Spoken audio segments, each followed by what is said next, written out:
तो दोस्तों बहुत मेहनत करने के बाद आज मैं आप लोगों के सामने ये ओरिजिनल पेपर के अकॉर्डिंग आप लोगों के सामने क्वेश्चन लेकर आया हूं। तो बिल्कुल इस वीडियो को बिना स्किप किए देखेंगे और आपके एग्जाम जो अभी होने वाले हैं 2025 में फाइनल एग्जाम में हूबहू आप लोगों के एग्जाम पे ऐसा ही एग्जाम में क्वेश्चन आएगी। तो फाइनली मेरे दोस्तों मैं आप लोगों के सामने top of the most important question लेकर आया हूं। तो चलिए मेरे स्टूडेंट क्वेश्चन को हम लोग स्टार्ट करते हैं। और क्वेश्चन को स्टार्ट करने से पहले याद रखिएगा मेरे दोस्तों कि ये जो आप लोगों का 5 मार्क्स का मैप से पूछे जाते हैं ना, तो ये याद रखिएगा 5 मार्क्स का मैप होती है। इन्हें आपके एक कॉपी में एक अलग से आपको मैप मिलेगी, उसमें इंडियन मैप हो या वर्ल्ड मैप हो या आपके किसी और मैप के बारे में दिया जाएगा और आपसे पूछा जाएगा क्या इसको चिन्हित करें। जैसे यहाँ पे देखिए कनाडा दिया गया है, ये वर्ल्ड मैप दिया रहेगा। आपको पता होगा कि कनाडा इस वर्ल्ड मैप में यहाँ पे स्थित है, तभी तो इसको आप गोल कर सकते हैं और गोल करने के बाद यहाँ पे आप कनाडा लिख सकते हैं। और अगर आप लोगों के मैप के बारे में नॉलेज नहीं होगा तो 5 मार्क्स आपको छोड़कर आना पड़ेगा। लेकिन मैं चाह रहा हूं मेरे दोस्तों कि कोई भी विद्यार्थी मैप को छोड़कर नहीं आए, क्योंकि मैप एक ऐसी आप लोगों का मार्क्स लाने का एक ऐसी पॉइंट ही है मेरे दोस्तों जहां पे आप थोड़ा सा मेहनत करेंगे ना तो वहां पे आप इजिली से 5 मार्क्स ला सकते हैं, बिना लिखे बिना पढ़े, सिर्फ समझना है भाई। ठीक है, तो मैप से रिलेटेड मैंने ऑलरेडी एक वीडियो अपलोड कर चुका हूं। जो भी कैंडिडेट अभी तक हमारे मिसाइल क्लासेस के ऐप को प्ले स्टोर से डाउनलोड नहीं किए हैं वो जल्दी से जाएं और मिसाइल क्लासेस के ऐप को प्ले स्टोर से डाउनलोड कीजिए। और डाउनलोड करने के बाद आप आर्ट्स के फाउंडेशन कोर्स के एनी हाउ ज्वाइन कर लीजिए। मेरे दोस्तों ये जो आप लोगों का आर्ट्स का फाउंडेशन कोर्स है, जहां पे आप लोगों को सिलेक्टेड क्वेश्चन सुबह शाम दोनों टाइम जो आप लोगों को क्वेश्चन प्रोवाइड किए जा रहे हैं, यहाँ पे जाइए, ऑनलाइन टेस्ट सुबह शाम दोनों टाइम कीजिए और सिलेक्टेड क्वेश्चन को प्राप्त करने की कोशिश कीजिए। यहाँ पे आप लोग का बेटर तरीके से आप लोगों को आपके लैंग्वेज में समझाया जाता है, ऑब्जेक्टिव बताया जाता है, फिर सब्जेक्टिव बताया जाता है, मॉडल पेपर का सॉल्यूशन, सिलेक्टेड क्वेश्चन का सॉल्यूशन, ऑनलाइन टेस्ट सीरीज, सारी चीज आप लोगों को यहाँ पे प्रोवाइड किए जा रहा है। तो लेट ना करें, फी भी बहुत ही कम है, 399 रुपए में पूरा कोर्स को कंप्लीट कराया जा रहा है, तो आप जाकर ज्वाइन कीजिएगा। ठीक है, तो चलिए मेरे दोस्तों मैं आप लोगों को बताना चाहूंगा ये जो हमारे मैप से रिलेटेड है ऐसा ही क्वेश्चन आएगी और आपको बनाना है। चलिए मेरे दोस्त सबसे पहले मैं आप लोगों को सब्जेक्टिव क्वेश्चन हम लोग थोड़ा बाद में देखते हैं, पहले हम लोग ऑब्जेक्टिव देख लेते हैं कि ऑब्जेक्टिव में हम लोगों को पढ़ना क्या क्या है। सबसे पहले हम लोग ऑब्जेक्टिव क्वेश्चन के अगर हम लोग मूव करते हैं तो पहला जो हमारे प्रश्न आती है कि ग्रिफिथ टेलर द्वारा कौन सी विचारधारा दी गई है। जो हमारी ग्रिफिथ टेलर है, तो याद रखिएगा मेरे दोस्तों मैंने फर्स्ट चैप्टर में ही आप लोगों को समझाया था, जो हमारे एप्लीकेशन से क्लासेस कर रही है, और ग्रिफिथ टेलर ने एक विचारधारा दिया था भाई, उस विचारधारा का नाम था हमारा नौ निश्चयवाद। क्या नाम था भाई? नौ निश्चयवाद। याद रखिएगा नौ निश्चयवाद, यानी बोल सकते हैं सर ऑप्शन नंबर हमारा AC इसका राइट आंसर हो जाएगी। क्वेश्चन नंबर आते हैं सर 2 पे आते हैं कि विश्व में सबसे अधिक जनसंख्या वाला महादेश कौन सा है। देखिए मेरे दोस्त यहाँ पे आप लोग थोड़ा सा गौर करेंगे, यहाँ पे देश का नाम नहीं पूछा गया, यहाँ पे कॉन्टिनेंट पूछा गया है, यानी विश्व में टोटल 7 कॉन्टिनेंट है भाई, याद रखिएगा। तो सबसे ज्यादा जनसंख्या वाला कॉन्टिनेंट पूछा गया कि महादेश कौन सा है। सबसे बड़ा महादेश अगर मैं बात करूं मेरे दोस्तों तो हमारा हो जाएगा एशिया महादेश। कौन सा हो जाएगा सर? एशिया महादेश, यानी ऑप्शन नंबर हमारा क्या हो जाएगा? C इसका राइट आंसर हो जाएगा। और आप लोग जल्दी से कमेंट सेक्शन में बताएंगे कि विश्व में क्षेत्रफल की दृष्टि से दूसरे स्थान पर सबसे बड़ा देश कौन सा है। रूस नहीं बताना है, क्षेत्रफल की दृष्टि से दूसरा सबसे बड़ा देश आप लोग कमेंट सेक्शन में जरूर कमेंट करेंगे। तीसरा क्वेश्चन पे आते हैं सर मानव विकास सूचकांक, इसको हम लोग बोलते हैं इंग्लिश में ह्यूमन डेवलपमेंट इंडेक्स। याद रखिएगा अगर इसकी मैं बात करूं मेरे दोस्तों, इसका जो संस्थापक था स्थापना, याद रखिएगा संस्थापक, अगर मैं बात करूं कि इसका संस्थापक कौन थे मेरे दोस्तों, याद रखिएगा तो इसका नाम था हमारा डॉक्टर महबूबुल हक। याद रखिएगा मेरे दोस्तों महबूबुल हक, याद रखिएगा क्या नाम है मेरे भाई? डॉक्टर महबूबुल हक। याद रखिएगा डॉक्टर महबूबुल हक नहीं, विश्व विकास सूचकांक के बारे में बताया था, यानी ह्यूमन डेवलपमेंट इंडेक्स के बारे में कई बार क्वेश्चन आए हैं मेरे दोस्तों की जो हमारे मानव विकास सूचकांक है, ये मानव विकास सूचकांक जो है इसका संस्थापक कौन है? तब डॉक्टर महबूबुल हक। ये कहाँ के रहने वाले थे? तो बताएंगे सर ये हमारा पाकिस्तान के रहने वाले थे। कहाँ? याद रखिएगा पाकिस्तान के रहने वाले हैं। ओके, 3 क्वेश्चन यहाँ पे आप लोग याद रखेंगे। तो मेरे दोस्त याद रखिएगा जो हमारा HDI मानव विकास सूचकांक है, इसमें क्या क्या निर्धारित किया जाता है? तो बताएंगे सर स्वास्थ्य किया जाता है, संसाधनों तक पहुंच और शिक्षा, इन सारे तीनों चीजों को देखकर ही हमारे HDI का जो है डाटा निर्धारित किए जाते हैं साल भर में एक बार। भारत में बात करूं मेरे दोस्तों, अभी पहले जो हमारे भारत का डाटा थी वह 131वां था, लेकिन अभी घट के हो गया 126वां। मतलब मेरे दोस्तों 126 में अगर बात करूं 125, इससे पहले 125 देश भारत से आगे हैं स्वास्थ्य में लीजिए, शिक्षा में लीजिए या संसाधन में लीजिए, भारत से 125 को देश आगे हैं। चलिए सर, यहां तक बहुत मस्त तरीके से समझ में आ गया होगा।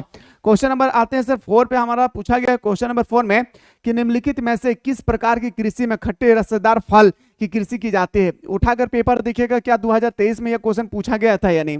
पेपर उठाकर देखेंगे कि 2023 में यह क्वेश्चन छपा था या नहीं, तो बताएंगे सर खट्टे जो हमारे रसीदार फसल है भाई, याद रखिए उसको हम लोग बोलते हैं भूमध्य सागर। इसमें हमारा पहला आता है मेरे दोस्तों अंगूर। क्या आता है? अंगूर आता है। याद रखिए, कभी मत बोलिएगा कि अंगूर मीठा होता है, बल्कि जब भी पूछेंगे तो बताएंगे अंगूर खट्टा होती है। ठीक है, तो ऑप्शन नंबर हमारा क्या हो जाएगी, सी इसका राइट आंसर हो जाएगा। क्वेश्चन नंबर नेक्स्ट पे दौड़ते हैं सर। अगला जो हमारा प्रश्न है कि निम्नलिखित में से कौन सा एक प्रकार का उद्योग अन्य उद्योगों के लिए कच्चे माल का उत्पादन कराता है। देखिए मेरे दोस्त, कितना मस्त क्वेश्चन पूछा गया है कि वह कौन सा उद्योग है जो कच्चे माल दूसरे उद्योग से प्रोवाइड करवाता है। यानी वही चीज पूछा गया है कि एक प्रकार का उद्योग अन्य उद्योगों के लिए कच्चे माल का उत्पादन करता है, तो कौन बताएंगे मेरे भाई? आधारभूत उद्योग। याद रखिए क्या हो जाएगी? आधारभूत उद्योग। ऑप्शन नंबर हमारा क्या हो जाएगी? ऑप्शन नंबर हमारा सी इसका बिल्कुल सही उत्तर हो जाएगी। क्वेश्चन का लेवल चेक कीजिए, आखिर क्वेश्चन कैसे पूछे जाते हैं। ठीक है ना। चलिए सर अगला क्वेश्चन पे आते हैं सर। क्वेश्चन नंबर जो हमारा पूछा गया है 6 नंबर, निम्नलिखित में से कौन सा एक तृतीय क्रियाकलाप है। मेरे दोस्तों, मैंने प्रथम क्रियाकलाप, प्राथमिक क्रियाकलाप, द्वितीय क्रियाकलाप, तृतीय क्रियाकलाप और चतुर्थ क्रियाकलाप के बारे में मैं जबरदस्त तरीके से आप लोगों के एप्लीकेशन के बच्चों को मैंने पढ़ाया था। प्राथमिक क्रियाकलाप में जैसे मछली पालन करना, कृषि करना, खनन करना, भेड़ पालन करना, बकरी पालन करना, गाय पालन करना, ये सब आते हैं सर हमारा किसमें? प्राथमिक क्रियाकलाप में। और द्वितीय क्रियाकलाप में क्या आते हैं सर? जैसे मेरे दोस्तों उद्योग वगैरह हो गए, ये द्वितीय क्रियाकलाप आ गए। तृतीय क्रियाकलाप में जैसे मेरे दोस्तों संचार आ गया। तीसरा क्रियाकलाप में हम लोग बात करते हैं किसके बारे में? सेवा के बारे में, जैसे परिवहन आ गई, संचार आ गया, ये सब हमारा क्या है? बैंक आ गई, डाकघर आ गया, पोस्ट ऑफिस आ गई, ये सब क्या है? तृतीय क्रियाकलाप। ठीक है, तो हमसे पूछा गया किसके बारे में? तो तृतीय क्रियाकलाप। मेरे दोस्तों तृतीय क्रियाकलाप मैंने अभी जस्ट बताया क्या हो जाएगा? व्यापार हो जाएगा। जो हमें सेवा प्रदान करते हैं उसको हम लोग तृतीय क्रियाकलाप में रखते हैं। खेती करना, बुनाई करना, आखेट करना, ये सब क्या है मेरे भाई?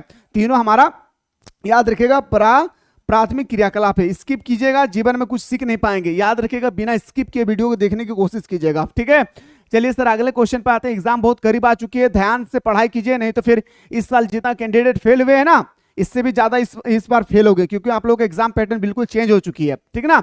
किस देश में रेल मार्गों के जाल का सघनता घनत्व पाया जाता है? मेरे दोस्तों, वो कौन सा देश है जहां पे सबसे ज्यादा रेल लाइन बिछाया गया है? वो कौन सा देश है जहां सबसे ज्यादा रेल लाइन पाया जाता है? तो बताएंगे sir USA, United state of America. Option number हमारा बी इसका राइट आंसर हो जाएगी। क्वेश्चन नंबर नेक्स्ट पे दौड़ते हैं सर। अगला जो हमारा क्वेश्चन है, क्वेश्चन नंबर नेक्स्ट पूछा गया है कि विश्व व्यापार संगठन का मुख्यालय कहाँ है? याद रखिएगा मेरे दोस्तों, विश्व वर्ल्ड ट्रेड ऑर्गेनाइजेशन। याद रखिएगा मेरे भाई, वर्ल्ड ट्रेड ऑर्गेनाइजेशन की स्थापना व्यापार को बढ़ावा देने के लिए इसकी स्थापना किया गया था। आखिर आपसे पूछा जाएगा मेरे दोस्तों इसके मुख्यालय कहाँ पे है? तो बताएंगे सर जेनेवा। अगर आपसे पूछा जाएगा कि आखिर जेनेवा स्थित कहाँ पे है, तो स्विट्जरलैंड में है भाई। याद रखिएगा, जेनेवा कहाँ पे है? स्विट्जरलैंड में। ऑप्शन नंबर ए हमारा सही उत्तर हो जाएगा।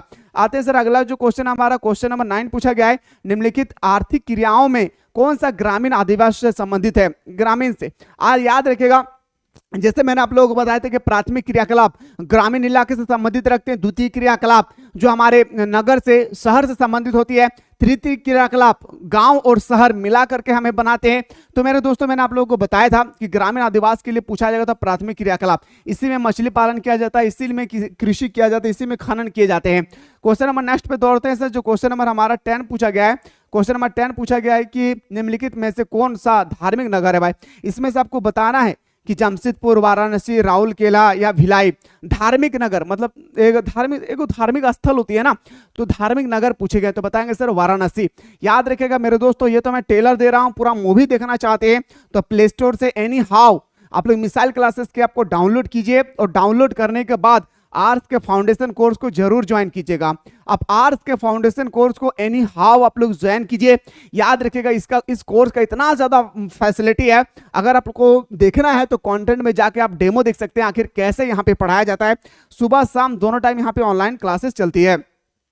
क्वेश्चन नंबर आते हैं सर 11 पे कि भारत में सबसे अधिक जनसंख्या वाला राज्य कौन सा है। भारत में सबसे अधिक जनसंख्या वाला राज्य, याद रखिएगा यहाँ पे अधिक पूछा गया तो मैं बिहार बताऊंगा, लेकिन सबसे कम है मेरे दोस्तों, अगर आपसे पूछा जाएगा सबसे कम भारत का वो कौन सा राज्य है जहां पे सबसे कम आबादी पाई जाती है, तो बताएंगे सर सिक्किम। याद रखिए क्या मेरे शेर शेरनियों, सिक्किम इसका बिल्कुल सही उत्तर हो जाएगी। क्वेश्चन नंबर नेक्स्ट पे आगे बढ़ते हैं सर। अगला जो हमारा प्रश्न है क्वेश्चन नंबर 12 पूछा गया है कि भारत में नगरीय जनसंख्या का प्रतिशत कितना है। भारत में नगरीय जनसंख्या का जो परसेंटेज है ना मेरे शेरों शेरनियों, वो बताएंगे सर 31%। क्वेश्चन का लेवल चेक कीजिए, आखिर आपका फाइनल एग्जाम में क्वेश्चन हु बहू यही क्वेश्चन आएगी मेरे भाई, ठीक है। चलिए सर अगला क्वेश्चन पे आते हैं। प्रवास के कारण जो विभिन्न स्थानों से लोग को आकर्षित करते हैं वो क्या है भाई, तो आकर्षक कारक है भाई। याद रखिएगा मैंने बहुत मस्त तरीके से आप लोगों को समझाया था प्रवास क्या है, प्रवास के कितने प्रकार होती है, आकर्षक क्या है, उपकर्षक क्या है, मैंने बहुत बेटर तरीके से आप लोगों को समझाया था, ठीक है। और एक बार आप लोग फिर से रिवीजन कर लीजिएगा। क्वेश्चन नंबर आते हैं 14 पे, वर्ष 2011 में भारत में किस राज्य में स्त्री साक्षरता दर उच्चतम रही है। यानी 2011 के जनगणना के अनुसार कौन सा वैसा राज्य था जहां पे स्त्री महिलाओं की शिक्षा बहुत ऊपर तक था, तो बताएंगे 2011 में स्त्री बोले या पुरुष बोले मेरे दोस्तों केरल हो जाएगी। अगर आपसे परसेंटेज में पूछा जाएगा कितना परसेंट मेरे दोस्तों, तो 92.97% या कुछ था समथिंग, तो मान के चलिए मेरे दोस्तों लगभग 92% शिक्षित व्यक्ति था कहां पे, केरल में। अगला क्वेश्चन पे आते हैं। भारत का सबसे बड़ा नगर कौन सा है, बताएंगे भाई भारत का सबसे बड़ा नगर। याद रखिएगा मेरे दोस्तों हमारा दिल्ली सबसे बड़ा नगर हो जाएगी। ऑप्शन नंबर हमारा आपका बिल्कुल सही हो जाएगा 20 का right answer. Question number next पे आते हैं। भारत में हरित क्रांति की शुरुआत कब हुई है, बाद में देखते हैं इसको हरित क्रांति। एक्चुअली हरित क्रांति की शुरुआत करते हैं मेरे दोस्तों, याद रखिएगा किसने, हमारे इंदिरा गांधी ने शुरुआत करती है। कौन करते हैं मेरे भाई, हमारे प्रधानमंत्री थे जब इंदिरा गांधी, उन्होंने हरित क्रांति की शुरुआत करती है प्रथम 5वीं पंचवर्षीय योजना में। कौन सी योजना में, 5वीं पंचवर्षीय योजना में। याद रखिएगा इंदिरा गांधी ने, याद रखिएगा मेरे दोस्तों गरीबी हटाओ का नारा उसी समय दिए थे हमारे इंदिरा गांधी ने, गरीबी हटाओ का नारा। तो ये आपसे पूछा गया कि कौन सा दशक में शुरू किया गया था, तो बताएंगे सर 1960 के दशक में शुरू हुई थी, पर इंदिरा गांधी के काल में आते आते और आगे बढ़ गई है। तो ऑप्शन नंबर हमारा बी बोल सकते हैं सर। ऑप्शन नंबर हमारा क्या हो जाएगी, 20 का राइट आंसर हो जाएगा।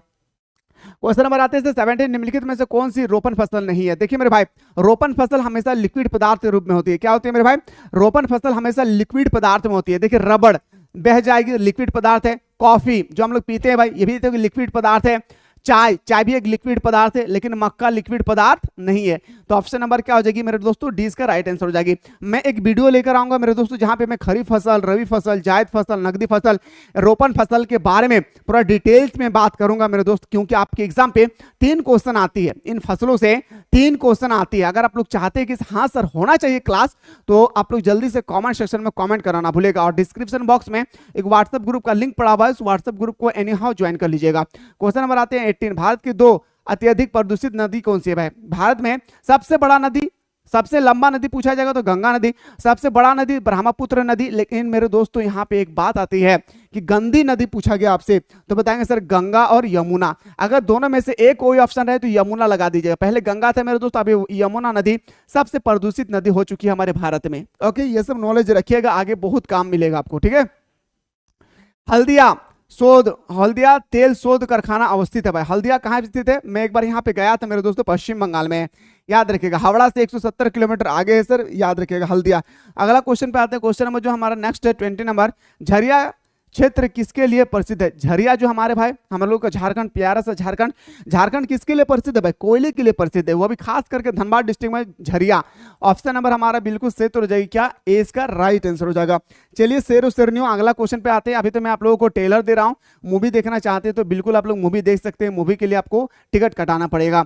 बोकारो इस्पात केंद्र कहाँ है, बोकारो इस्पात केंद्र क्या है भाई, निजी क्षेत्र है, सार्वजनिक क्षेत्र है या संयुक्त क्षेत्र है, तो बताएंगे सर ये सार्वजनिक है, सबके लिए सर सार्वजनिक, सबके लिए है। ऑप्शन नंबर क्या हो जाएगी, जो सामान सरकार की होती है उसको हम लोग सार्वजनिक कहते हैं। जैसे रेल सार्वजनिक है, पोस्ट ऑफिस सार्वजनिक है, बैंक सार्वजनिक है, जो चीज सड़क सार्वजनिक है, जो चीज सरकार के अधीन चलती है उसको हम लोग सार्वजनिक कहते हैं। चलिए सर अगला क्वेश्चन पे आगाज करते हैं। क्वेश्चन नंबर नेक्स्ट पे मूव करते हैं। क्वेश्चन नंबर 22 बताएगा कि निम्नलिखित में से किस शहर को भारत का मैनचेस्टर कहा जाता है। किस शहर को भारत का मैनचेस्टर कहा जाता है। अगर एक क्वेश्चन मैं आप लोगों से पूछूं कि धान का कटोरा भारत के किस राज्य को कहा जाता है, तो अगर आपको पता है तो जल्दी से कमेंट सेक्शन में जरूर बताएंगे, ठीक है। तो अहमदाबाद को भारत का मैनचेस्टर कहा जाता है, ठीक है। ऑप्शन नंबर हमारा बी हमारा सही उत्तर हो जाएगी। क्वेश्चन नंबर नेक्स्ट पे दौड़ते हैं सर। अगला जो हमारा प्रश्न है क्वेश्चन नंबर 23 में पूछा गया है, भारत का सबसे लंबा राष्ट्रीय राजमार्ग क्या है? भारत का सबसे लंबा राष्ट्रीय राजमार्ग का नाम है नेशनल हाईवे 44। याद रखिएगा मेरे दोस्तों, सबसे बड़ा हाईवे है भाई, याद रखिएगा सबसे बड़ा हाईवे है। ऑप्शन नंबर बी हमारा सही उत्तर हो जाएगी। क्वेश्चन नंबर नेक्स्ट पे आते हैं, क्वेश्चन का लेवल चेक कीजिए विनोद। देख रहा है विनोद कैसे क्वेश्चन पूछ रहा है? उत्तर दक्षिण गलेरिया जोड़ता है भाई, किसको किसके साथ जोड़ती है? तो बताएंगे सर श्रीनगर को कन्याकुमारी से जोड़ती है। किसको? श्रीनगर को कन्याकुमारी से जोड़ती है, उसको हम लोग बोलते हैं उत्तर दक्षिण गलियार। ठीक है भाई, चलिए सर अगला क्वेश्चन पे आते हैं। क्वेश्चन नंबर नेक्स्ट पे आप लोग मूव करते हैं, जो भारत की प्रथम रेल लाइन कहां से कहां तक चलाई गई थी? मेरे दोस्तों भारत में सबसे पहले रेल लाइन जो है ना वो 1853 में चलाया गया था। कहां से? मुंबई से ठाणे के बीच में। कहां मेरे भाई? मुंबई से ठाणे के बीच में। ऑप्शन नंबर हमारा क्या हो जाएगी? सी, इसका बिल्कुल सही उत्तर हो जाएगी। डेट भी याद रखिएगा, डेट कभी भी पूछा जा सकता है। ठीक है, क्वेश्चन नंबर नेक्स्ट पे आते हैं 26 में बताता है कि कोलकाता बंदरगाह स्थित है। जो हमारे कोलकाता बंदरगाह है भाई वो कहाँ पे स्थित है? कोलकाता बंदरगाह जो स्थित है आप लोगों को पता है कोलकाता पश्चिम बंगाल में है। तो ऑप्शन नंबर हमारा बी इसका राइट आंसर हो जाएगी। माँ तेरे पसीने की हर एक बूंद को मैं मोती सा चमकाऊंगा, माँ तेरे पसीने की हर एक बूंद को मैं मोती सा चमकाऊंगा, तू सपने बड़े देखना मैं पूरा करके दिखलाऊंगा। मेरे दोस्तों हमारे माता पिता हैं, हमारे रिजल्ट का काफी वेट कर रहे हैं कि हमारे बच्चे मेहनत कर रहे हैं, उनका अच्छा रिजल्ट होगी। अब उस इतना इंतजार कर रहे हैं हमारे मम्मी पापा, और उस समय अगर आप फेल हो जाते हैं या सेकंड डिवीजन से पास करते हैं या थर्ड डिवीजन से पास करते हैं, कितना अफसोस होगी मेरे दोस्त।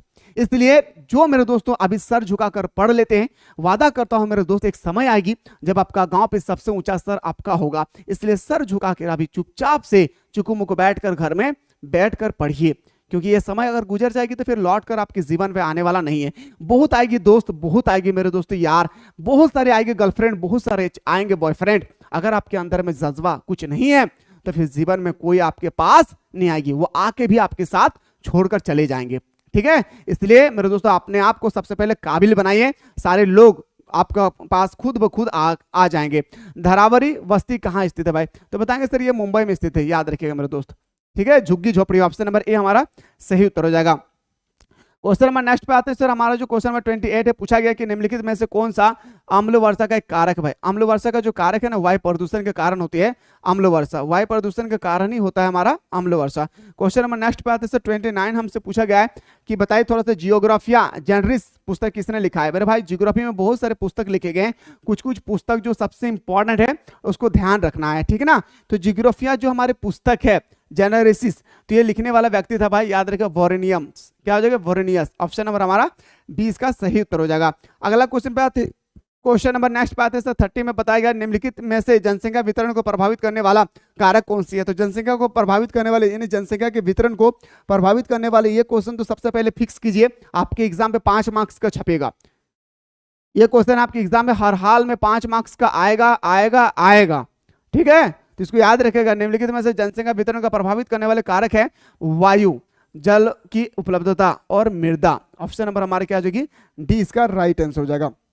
चलिए सर अगला क्वेश्चन पे आगाज करते हैं। क्वेश्चन नंबर नेक्स्ट पूछा गया विश्व में निम्नलिखित में से किस देश का न्यूनतम लिंग अनुपात है भाई? तो बताएंगे सर वह सऊदी अरब है। याद रखिएगा, लिंग अनुपात का मतलब होता है सेक्सुअल रेशियो मेरे भाई, कितना मर्द के पीछे कितना औरत है, इसी के बारे में लिंग अनुपात होती है। ठीक है, चलिए सर क्वेश्चन नंबर नेक्स्ट पे आते हैं, जो हमारे 32 बताती है कि पर्वतीय प्रदेशों में किस प्रतिरूप के आदिवास पाए जाते हैं? मेरे दोस्तों जो हमारे पर्वत है, ये मान के चलिए हमारा पहाड़ है भाई। क्या है भाई? ये हमारा एक पहाड़ है, त्रिभुजा आकार का हमारा क्या है भाई? ये पहाड़ है। इस पहाड़ में किस प्रकार की बस्तियां पाई जाती है? आप खुद सोचिए।